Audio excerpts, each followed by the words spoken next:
Hello friends, welcome back to my channel. ഇന്ന് ഞാൻ നിങ്ങൾക്ക് ഇൻട്രൊഡ്യൂസ് ചെയ്യുന്ന ഉഴുന്ന് ചോറാണ്. ഉഴുന്ന് ചോറിന് ബെസ്റ്റ് ആയിട്ടുള്ള കറി ചിക്കൻ കറിയാണ്.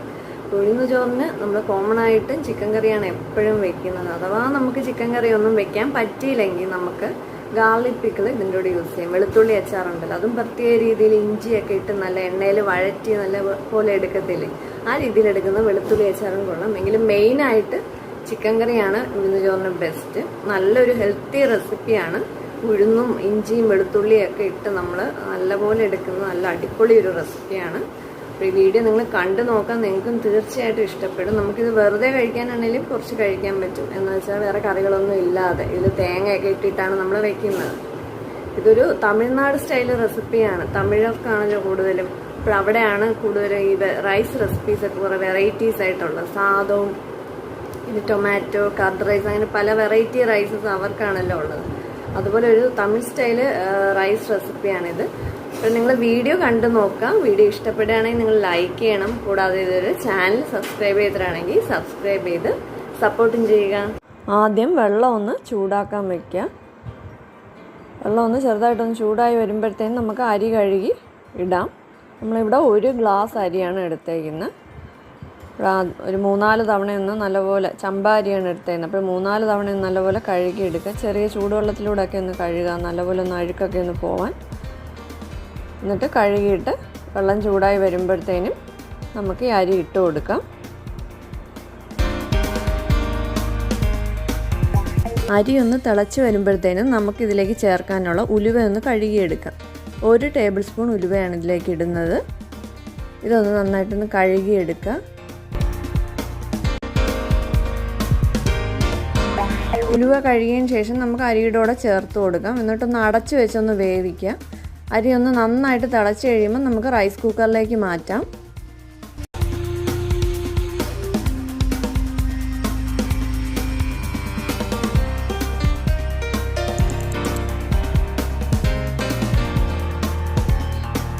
അരി ഇപ്പം നന്നായിട്ട് തിളച്ച് വന്നിട്ടുണ്ട്. നമുക്കിത് റൈസ് കുക്കറിലേക്ക് മാറ്റാം. 1 മണിക്കൂർ നമ്മൾ ഇതുപോലെ റൈസ് കുക്കറിൽ വെക്കുന്നുണ്ട്. അരി വേവുമ്പോഴത്തേനും ഇതിലേക്ക് ചേർക്കാനുള്ള ബാക്കി സാധനങ്ങൾ നമുക്ക് തയ്യാറാക്കാം. നമുക്ക് 1/2 കപ്പ് ഉഴുന്നെടുത്തിട്ടുണ്ട്. നമ്മളിവിടെ ഗ്ലാസ് ആണ് ഉപയോഗിക്കുന്നത്. നമ്മൾ ഏതാണ് എടുക്കുന്നത് അതിനനുസരിച്ച് ഉള്ള ബാക്കി സാധനങ്ങൾ മെഷർ അതിൽ തന്നെ ചെയ്തെടുക്കുക. ഇവിടെ നമ്മൾ ഗ്ലാസ് യൂസ് ചെയ്യുന്നതുകൊണ്ട് 1/2 കപ്പ് ഉഴുന്നെടുത്തിട്ടുണ്ട്. അപ്പോൾ ഉഴുന്ന് നമ്മൾ ആദ്യം ഒന്ന് വറക്കുന്നുണ്ട്, ചെറുതായിട്ടൊന്ന് മൂപ്പിച്ചെടുക്കുന്നുണ്ട്. ലൈറ്റ് ബ്രൗൺ കളർ ആവുന്നവരെ ഒന്ന് മൂപ്പിച്ചെടുക്കുക. ഉഴുന്ന് ഇതുപോലെ ലൈറ്റ് ബ്രൗൺ കളർ ആകുമ്പോൾ നമ്മൾ ഫ്ലെയിം ഓഫ് ചെയ്യുക. ആദ്യമേ നമ്മളിത് കഴുകിയിട്ട് വറക്കാത്തതെന്ന് വെച്ചാൽ ഒന്ന് ഉഴുന്ന് കുതിർന്ന് കഴിഞ്ഞാൽ പിന്നെ മൂപ്പിച്ചെടുക്കാൻ പാടാണ്. അതുകൊണ്ടാണ് കഴുകാതെ തന്നെ ആദ്യമേ എടുത്ത് ഇങ്ങനെ വറുത്ത് കഴിഞ്ഞ ശേഷം പിന്നെ ആറിയതിന് ശേഷം കഴുകിയിട്ട് അരിയിലേക്ക് ചേർക്കുന്നത്. ഉഴുന്ന് മൂപ്പിച്ചതിന് ശേഷം ഒരു 20 അല്ലി വെളുത്തുള്ളിയും ഒരു ചെറിയ പീസ് ഇഞ്ചി അരിഞ്ഞെടുക്കുക.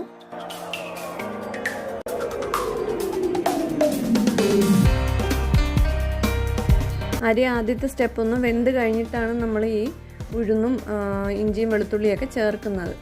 ഇപ്പോൾ ഉഴുന്ന് ആറിക്കഴിഞ്ഞു. എന്നിട്ട് നന്നായിട്ടൊന്ന് കഴുകിയെടുക്കാം.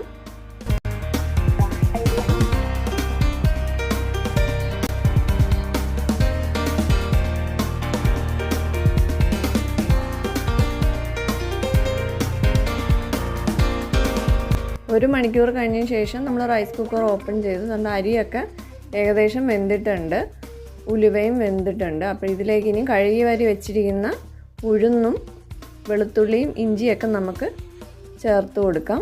എന്നിട്ടൊന്ന് നന്നായിട്ടൊന്ന് മിക്സ് ചെയ്ത് കൊടുക്കുന്നുണ്ട്. എന്നിട്ട് വീണ്ടും നന്നായിട്ട് അരി തിളപ്പിച്ചിട്ട് വീണ്ടും റൈസ് കുക്കറിൽ ഒരു 1/2 മണിക്കൂറോടെ വെക്കുന്നുണ്ട്. ഒരു 1/2 മണിക്കൂറൊക്കെ മതി നമ്മുടെ ഉഴുന്നൊക്കെ ഒന്ന് വെന്ത് കിട്ടാൻ. ചില ചമ്പ അരിയൊക്കെ ആണെങ്കിൽ നല്ല വേവ് കൂടുതലുള്ള അരിയായിരിക്കും. അതുകൊണ്ട് 1 മണിക്കൂർ നമ്മൾ റൈസ് കുക്കറിൽ വെച്ച് കഴിഞ്ഞിട്ട് പിന്നീട് രണ്ടാമത് വയ്ക്കുമ്പോൾ പ്രഷർ കുക്കറിലൊക്കെ ഒന്ന് അടിച്ചിട്ടൊക്കെയാണ് എടുക്കുന്നത്. പക്ഷേ ഇവിടെ ഇത്തിരി വേവ് കുറഞ്ഞ അരിയായതുകൊണ്ട് നമുക്ക് അത് വേണ്ട. ആദ്യം 1 മണിക്കൂർ വെച്ചതിന് ശേഷം പിന്നെ രണ്ടാമത് ചേർത്തിട്ട് നമുക്ക് 1/2 മണിക്കൂറോടെ വെച്ചാൽ മതി. 2 ടീസ്പൂൺ ഉപ്പ് നമ്മൾ ഈ അരി ഒന്ന് തിളച്ച് കഴിയുമ്പോൾ തിളയ്ക്കാറാകുമ്പോഴത്തേനും ഒന്ന് ഇട്ട് കൊടുക്കുക. എന്നിട്ട് നന്നായിട്ടൊന്ന് മിക്സ് ചെയ്ത് കൊടുക്കുക. എന്നിട്ട് ഇതൊന്ന് വീണ്ടും ഒന്ന് അടച്ച് വെച്ച് വേവിക്കുക. അരി നന്നായിട്ട് തിളച്ച് കഴിയുമ്പോൾ വീണ്ടും അടച്ച് വെച്ചിട്ട് നമുക്ക് ഇത് റൈസ് കുക്കറിലേക്ക് വീണ്ടും മാറ്റാം.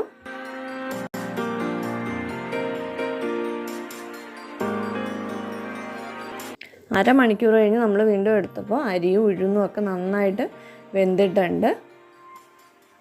ഇതിലേക്ക് ഇനിയും 1 കപ്പ് ചിരകിയ തേങ്ങയോടെ ചേർത്ത് കൊടുക്കാം. എന്നിട്ട് ചേർത്ത് കൊടുത്തതിന് ശേഷം നന്നായിട്ട് മിക്സ് ചെയ്ത് കൊടുക്കുക. തേങ്ങ ചേർക്കുന്നതിന് മുമ്പ് കഞ്ഞിവെള്ളം എന്തെങ്കിലും ഉണ്ടെങ്കിൽ അത് ഊറ്റിയെടുക്കുക. ഊറ്റിയ വെള്ളം കളയണ്ട, നല്ല കഞ്ഞിവെള്ളമാണ്, നല്ല ഹെൽത്തി ഡ്രിങ്കാണ്. നമുക്കിവിടെ ഒട്ടും തന്നെ ഇല്ലായിരുന്നു, കുറച്ചുള്ളത് അത് നമ്മൾ ഒന്നുകൂടെ അടുപ്പത്ത് വെച്ചൊന്ന് വറ്റിച്ചെടുത്തിട്ടുണ്ടായിരുന്നു. നന്നായിട്ട് മിക്സ് ചെയ്ത് കൊടുത്തതിന് ശേഷം അടച്ച് വെച്ചൊന്ന് സെറ്റാകാൻ വേണ്ടി വെച്ചേക്കുക.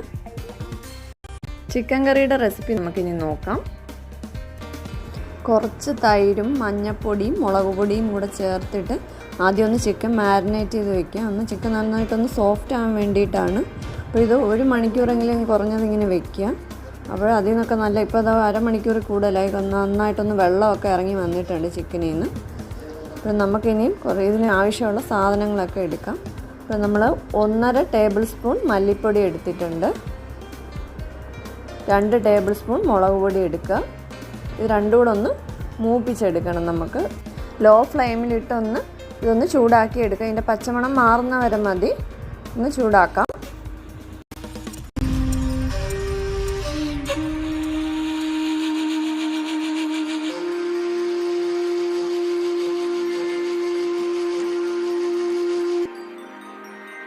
മൂന്ന് സവാള നമ്മളിവിടെ എടുത്തിട്ടുണ്ട്, അതൊന്ന് ചോപ്പ് ചെയ്തെടുക്കുക.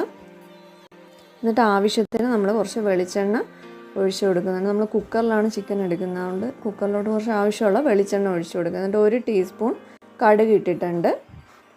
കടുക് ഒന്ന് പൊട്ടുമ്പോഴത്തേനും നമുക്ക് കറിവേപ്പില ഇതിലോട്ട് ഇടാം.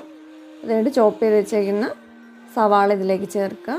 എന്നിട്ട് നന്നായിട്ട് ഇളക്കി കൊടുക്കുക. സവാള ഒന്ന് വാടി വരുമ്പോഴത്തേനും നമുക്കിതിൻ്റെ അരപ്പൊന്ന് തയ്യാറാക്കാം. ഒരു 6 അല്ലി വെളുത്തുള്ളി എടുത്തിട്ടുണ്ട്, പിന്നെ ഒരു മീഡിയം സൈസ് ഇഞ്ചി കൂടെ എടുത്തിട്ടുണ്ട്, പിന്നെ ഒന്ന് ചൂടാക്കി വെച്ചേക്കുന്ന മുളക് പൊടിയും മല്ലിപ്പൊടിയുടെ ആ മിക്സ് കൂടെ ഇതിലേക്ക് ഇടുന്നുണ്ട്. ഇത് ചിക്കൻ ഫ്രൈക്ക് മാരിനേറ്റ് ചെയ്ത് വെച്ചേക്കാണ്, അത് ഞാനിപ്പോൾ കാണിക്കുന്നില്ല. 2 ടീസ്പൂൺ ഉപ്പ് നമ്മൾ സവാളയുടെ കൂട്ടത്തിൽ ഇടുന്നുണ്ട്. എന്നിട്ടൊന്ന് നന്നായിട്ടൊന്ന് ഇളക്കി കൊടുക്കുക.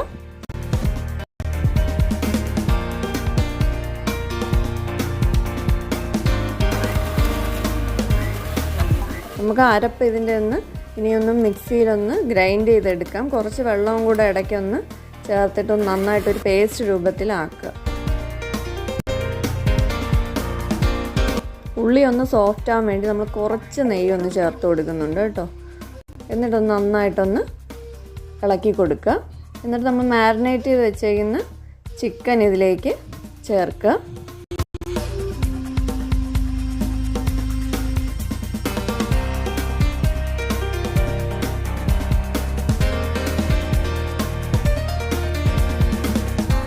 സവാള വഴറ്റാൻ നേരം തക്കാളി ഇടാൻ മറന്നു, അതുകൊണ്ട് ഒരു മീഡിയം സൈസ് തക്കാളി ഈ സമയത്ത് നമ്മളൊന്ന് ചേർക്കുന്നുണ്ട്.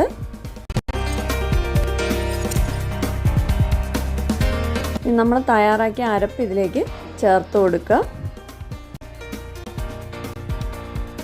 ജാറ് കഴുകി കുറച്ച് വെള്ളവും കൂടെ ചേർത്ത് കൊടുക്കുന്നുണ്ട്. അത് നന്നായിട്ടൊന്ന് മിക്സ് ചെയ്ത് കൊടുക്കുക. പിന്നെ ചിക്കൻ മാരിനേറ്റ് ചെയ്ത് വെച്ചപ്പോൾ ചിക്കനിൽ നിന്ന് ഇറങ്ങിയ കുറച്ച് വെള്ളം കൂടെ ഉണ്ടായിരുന്നു, അതുകൂടെ നമ്മൾ ഇതിലേക്ക് ചേർത്ത് കൊടുക്കുകയാണ്. എന്നിട്ട് നന്നായിട്ട് ഇളക്കി കൊടുക്കുക. നമ്മളിവിടെ ഗരം മസാല 2 ടീസ്പൂൺ ഗരം മസാല ഇട്ട് കൊടുത്തിട്ടുണ്ട്. അതുകൊണ്ട് 1 ടീസ്പൂൺ ഉപ്പ് കൂടെ ഇട്ട് കൊടുത്തിട്ടുണ്ട്. എന്നിട്ട് നന്നായിട്ട് മിക്സ് ചെയ്യുക.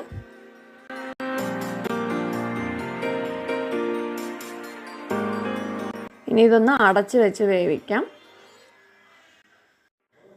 കുക്കർ അടച്ചതിന് ശേഷം ഒരു 5 മിനിറ്റ് കഴിഞ്ഞപ്പം നമുക്ക് ആദ്യത്തെ ഫിസിൽ വന്നു. പിന്നെ ഒരു 5 മിനിറ്റ് കൂടെ കുക്ക് ചെയ്തിട്ടുണ്ടായിരുന്നു. പിന്നെ ബാക്കി 2 മിനിറ്റ് നമ്മൾ ലോ ഫ്ലെയിമിലിട്ടിട്ട് ഒന്നുകൂടെ ഒന്ന് കുക്ക് ചെയ്ത് മൊത്തം ഒരു 10-12 മിനിറ്റോളം നമ്മൾ കുക്ക് ചെയ്തിട്ടുണ്ട്. അത് കഴിഞ്ഞിട്ടൊന്ന് ഫ്ലെയിം ഓഫ് ചെയ്തേക്കുക. കൂടുതൽ ഇനിയും ടൈം എടുത്താൽ ഇനിയും ചിക്കൻ കൂടുതൽ അങ്ങ് വെന്ത് കുഴഞ്ഞു പോവും. അത് കഴിഞ്ഞിട്ട് ഇതിൻ്റെ പ്രഷർ ഒന്ന് പോയി കഴിഞ്ഞിട്ട് ഇനി ഇത് ഓപ്പൺ ചെയ്താൽ മതി. അങ്ങനെ നമുക്ക് ഓപ്പൺ ചെയ്യാൻ പറ്റത്തുള്ളൂ. പിന്നെ അറിയാത്തവർക്ക് വേണ്ടിയിട്ട് പറഞ്ഞതാണ്.